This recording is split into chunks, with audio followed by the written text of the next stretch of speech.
In the context of Starcitizen, a daily driver refers to a ship that a player frequently uses for a variety of routine activities in the game. These ships are often versatile, reliable, and well suited for everyday tasks like exploring, a little bit of trading, a little bit of combat, or even mission running.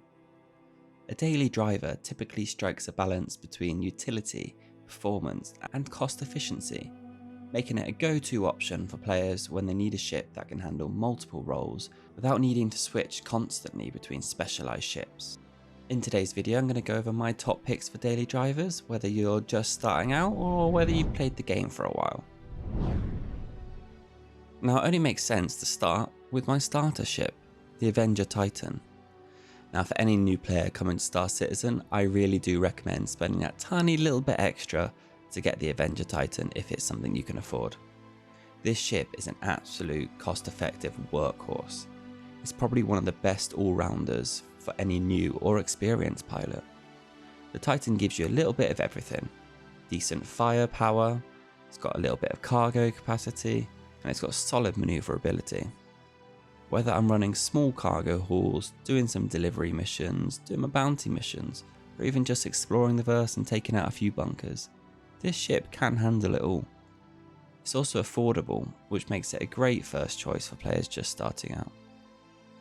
The Titan's versatility is what makes it my go-to daily driver at the beginning of every single wipe, even if I do have the option for bigger ships. Now, when we're talking about daily drivers, the next ship I'd recommend moving up to is the C1 Spirit. I might be a little bit biased because honestly this ship is my favourite ship in the game and probably will be until the Ranger Zeus finally come out. But the C1 Spirit I think is a perfect daily driver. It can do everything the Titan can do but better, and also has that little bit more, also has quite a bit more cargo capacity, as well as that tractor beam to make loading and unloading things so much easier. I think the C1 is on that perfect level where you've increased all your capabilities without decreasing the maneuverability and just convenience day to day of landing and taking off in certain places. The ship really reminds me of those ships I'd build out of Lego when I was a little kid, and I'd love everything about the Spirit. Really recommend getting it if you've got the opportunity to do so. Now next up is the Corsair. Now if you've been progressing through the game for a little while and you're starting to hit those enemies where the C1 just doesn't quite cut it in a fight, this is the ship for you. It's a great logical next step. This is a ship designed for adventure and exploration, but it definitely doesn't shy away from combat. I think the Corsair is up there with some of the most firepower you can actually be in control of as the pilot in any sort of ship this size.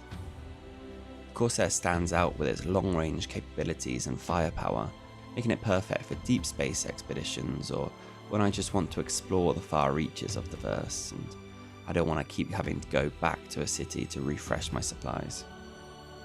Its asymmetrical design might take some getting used to though, but once you're comfortable, the ship is a beast in both offensive and defensive situations. Plus it has plenty of cargo space and is big enough for a multi-crew setup.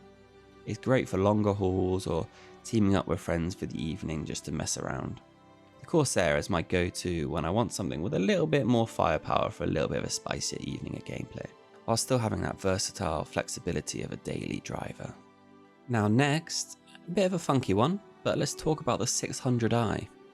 If you're at the point in the game where money isn't really a problem, but you just want something to feel a bit fancier, this is the ship for you. This is a ship that takes luxury and functionality to a whole new level. This is the ship I fly when I want to carry on doing the same kind of tasks I would do with a daily driver, but I'm playing with friends and we just want to mess around and feel a bit fancy. Whether I'm running exploration missions or just cruising in style, the 600i does it all with comfort and elegance. The captain's bedroom might be the most beautiful out of any ship in the game.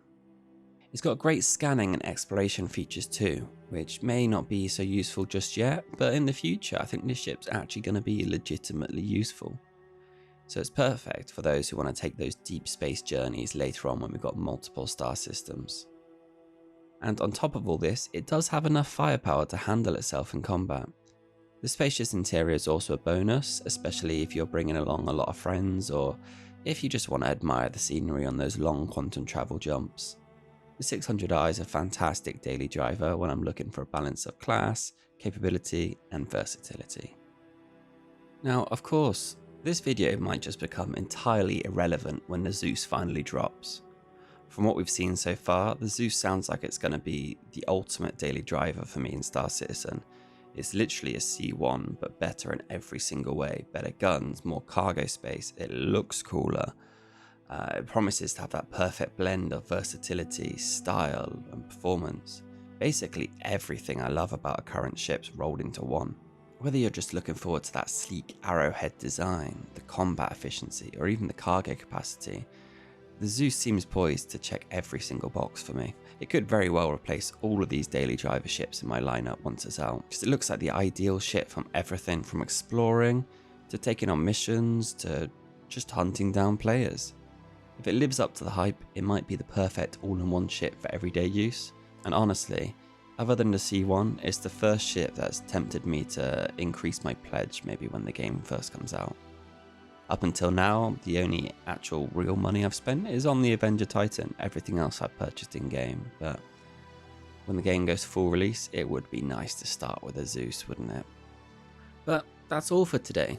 There are so many ships in Starcitizen, so our lists probably aren't the same. But let me know in the comments below, what are your favourite daily drivers in Starcitizen? Please do drop me a like and share this video with your friends. Other than that, thank you very much.